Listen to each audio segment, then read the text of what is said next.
ओम शांति 20/6/2025 शुक्रवार मुरली प्रश्नोत्तर।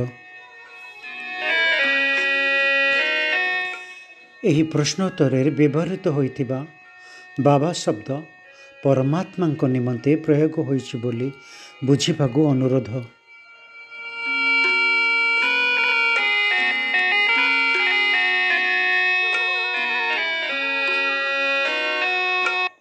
प्रथम प्रश्न, बाबांको ठारू स्नेह पाइबा पाई केउ स्थिति रे बसिबाकु हेबो? उत्तर, बाबांको ठारू स्नेह पाइबा पाई आत्म अभिमानी स्थिति रे बसिबाकु हेबो। द्वितीय प्रश्न, केउ आधार रे आमे ब्राह्मणरू फरिश्ता होई परिबा? उत्तर, ब्राह्मणरू फरिश्ता हेबा पाई आमे यही संगम जुगरे गुप्त परिश्रम करुछु। स्त्री पुरुष एकाठी रही उभय निजको बीके अर्थात ब्रह्मा कुमार ब्रह्मा कुमारी मने करुछु। ब्रह्मांकर संतान हिसाब रे परस्पर मध्यरे पवित्र भाई भौणी दृष्टि रखुछु। एही बीके स्मृति आधार रे संपूर्ण पवित्र होई आमे फरिश्ता होई परिबा। तृतीय प्रश्न, केउ शक्ति द्वारा कौनसी आत्मा को चरित्रवान हेबार प्रेरणा देई परिबा?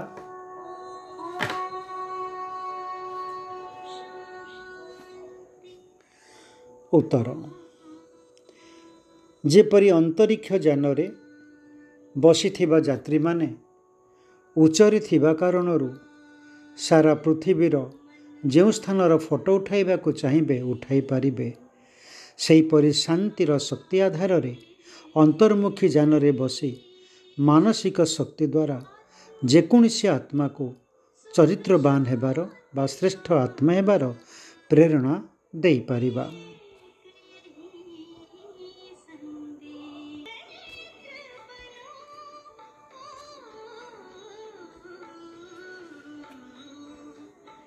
चतुर्थ प्रश्न, संकल्प रे आमे बेले बेले बाबांक प्रति किपरि विश्वासघातक होई थाउ? उत्तर, बाबा हमर समस्त संपर्क रे सब किछि अटंती।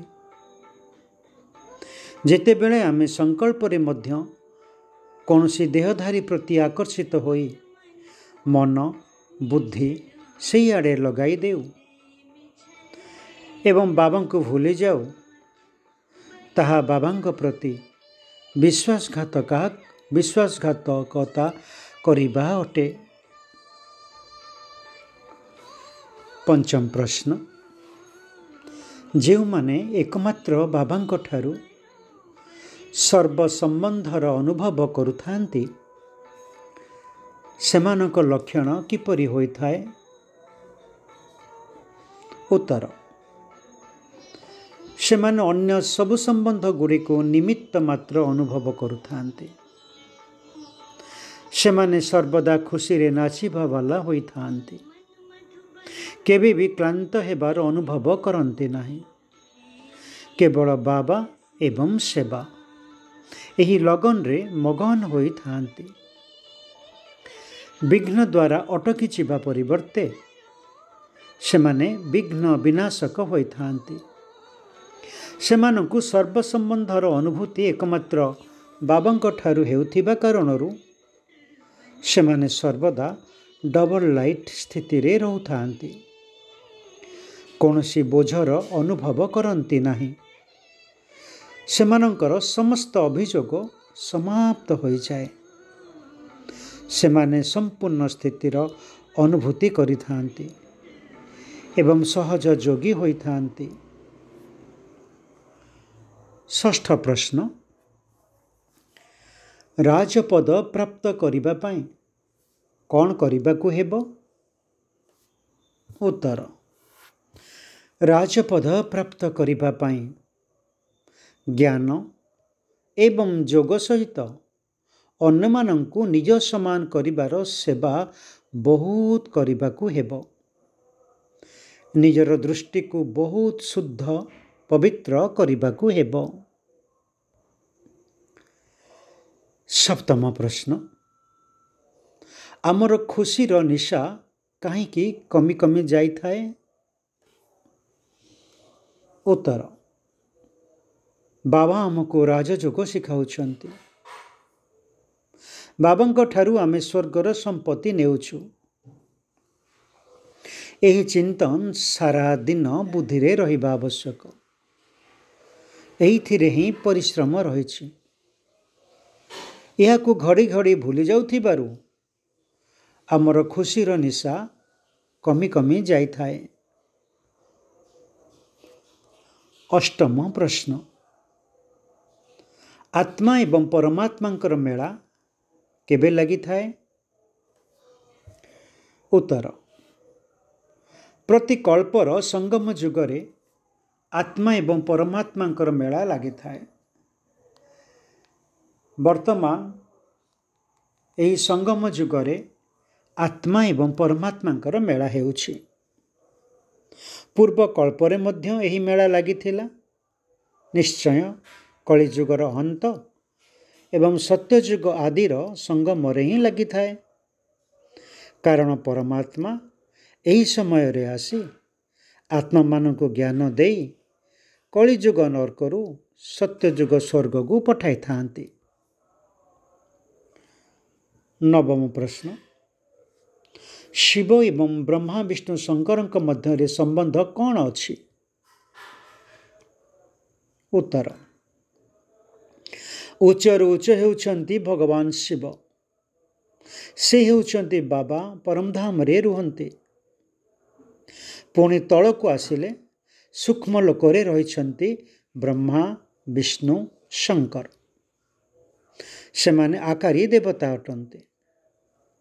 ରଚୟିତା ଶିବ ବାବାଙ୍କର, ସେମାନେ ହେଲେ ରଚନା। ମନୁଷ୍ୟମାନଙ୍କୁ ଏକଥା ଜଣା ନାହିଁ ଯେ ଶିବ ଏବଂ ବ୍ରହ୍ମା, ବିଷ୍ଣୁ, ଶଙ୍କରଙ୍କ ମଧ୍ୟରେ ନିବିଡ଼ ସମ୍ବନ୍ଧ ରହିଛି।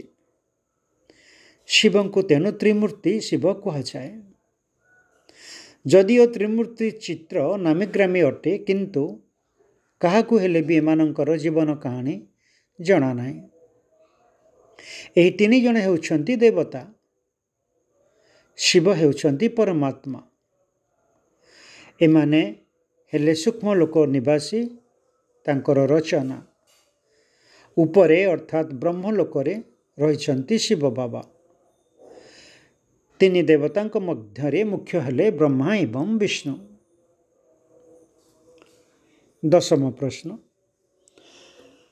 ବ୍ରହ୍ମାରୁ ବିଷ୍ଣୁ, ବିଷ୍ଣୁରୁ ବ୍ରହ୍ମା କିପରି ହେଉଛନ୍ତି?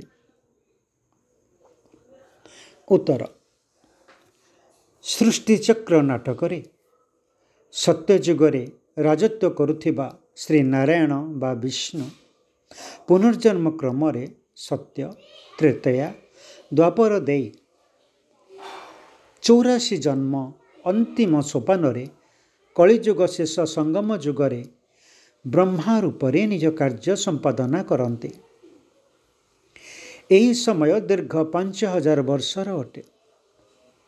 ଏଣୁ ଚିତ୍ରକର ଏକ ଦୀର୍ଘ ପଦ୍ମନାଡ଼ ସହିତ ବିଷ୍ଣୁଙ୍କ ନାଭିକମଳରୁ ବ୍ରହ୍ମାଙ୍କୁ ଜାତ ହେବାର ଚିତ୍ର କରିଥାନ୍ତି।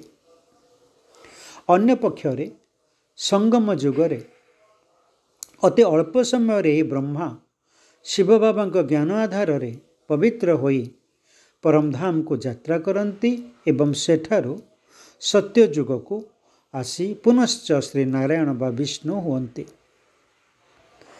ବିଷ୍ଣୁରୁ ବ୍ରହ୍ମା ହେବା 84 ଜନ୍ମର ଏକ ନିରବିଚ୍ଛିନ୍ନ ପ୍ରକ୍ରିୟା ଅଟେ।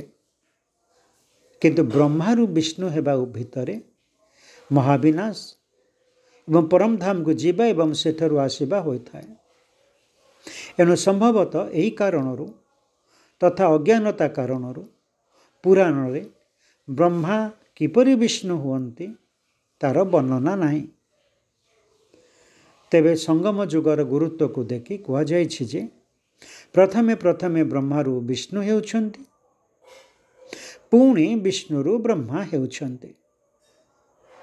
संगम जुगर अति अल्प समय को दृष्टि रखी कहुଯାଇଛି जे ब्रह्मारू विष्णु गोटे सेकेंड रे होउछन्ति, किंतु विष्णुरू ब्रह्मा हेबारे 84 जन्म लगी थाए। यह बहुत बुझीबार कथा। एकादश प्रश्न, प्रजापिता ब्रह्मा क्यों जुगर अटंती? उत्तर, सत्यजुग पाई प्रजा सृष्टि करिबार निमित्त ब्रह्मा होइथिबारु तांकु प्रजापिता ब्रह्मा कहा जाए। निश्चित भावे यह सत्यजुग पूर्वरु एवं कलिजुग शेष ए दुईटी समयर संधि क्षण रे हेबा आवश्यक। नुआ दुनिया हेला सत्यजुग, सेठार तो प्रजापिता नाहांती, कलिजुगरे मध्य प्रजापिता होई परिबे नाही, से हेले संगम जुगरे। आमे एबे संगमरे अछु, शूद्ररु आमे ब्राह्मण होइछु। एही समय शिव बाबा ब्रह्मा को पोष्य करिसंते। यह हेला ब्राह्मण संप्रदाय। तेबे निश्चय प्रजापिता आवश्यक। गायन करा जाए, ब्राह्मण देवी देवताय नमः। ब्राह्मण संगम जुगरे अटन्ते, प्रजापिता ब्रह्मा मध्य संगम जुगर अटन्ते। यह हेउछि पुरुषोत्तम संगम जुग। एही संगम जुगर कथा कौनसी शास्त्र रे वर्णना नाही। द्वादश प्रश्न, विभिन्न वर्ण बा कुल कल्परे किपरि चक्र आकार रे घुरुछि? उत्तर, संगम जुगरे एबे आमे हेउछु ब्राह्मण कुलभूषण, पुणी आमे देवता हेउछु। ब्राह्मणरू विष्णु कूलकू, विष्णु कूलरू आसीथाउ क्षत्रिय चंद्रवंशी कूलकू, पुणी वैश्य एवं शूद्र कूलकू आसुछु। पुणी ब्राह्मणरू देवता हेबु। आमे ब्राह्मण पुणी विष्णुपुरीर मालिक हेउछु। एही भली विभिन्न वर्ण बा कूल समय चक्र रे घुरुछि। त्रयोदश प्रश्न, कल्परे धर्म वृक्ष सबु किपरि बढ़ुछि? उत्तर, बाबा ब्रह्मांक द्वारा आदि सनातन देवी देवता धर्मर स्थापना कराई थांते। प्रथमे अधा कल्प थाए आदि सनातन देवी देवता धर्म, पुणी एही धर्मरू आहुरी मुख्य तीनोटी धर्म जथा इस्लाम, बौद्ध एवं ख्रिस्टियान बाहरी थाए। परे एथिरु अन्य धर्म शाखा मान वृद्धि होई चली थांते। तेबे मुख्य हेउछि कल्प वृक्षरे 4टी धर्म, बाकी छोट छोट धर्म तो अनेक अछन्ते। एहाकू बरगछर उदाहरण दिया जायछि। आजर शेष प्रश्न, सत्यजुग संपर्क रे कौन सूचना दिया जायछि? उत्तर, सत्यजुगरे देवी देवता माने विष्णु संप्रदायर अटन्ते। सत्यजुगरे चतुर्भुजर प्रतिमा रहिबो, जहा द्वारा जना पड़िबो जे एमाने विष्णु संप्रदायर अटन्ते। सत्यजुगरे विष्णुकर डिनाइस्टी रहिछि। नुआ दुनिया को निर्विकारी दुनिया कहा जाए। ब्राह्मण माने ही विष्णुपुरीर देवता हेउछन्ति।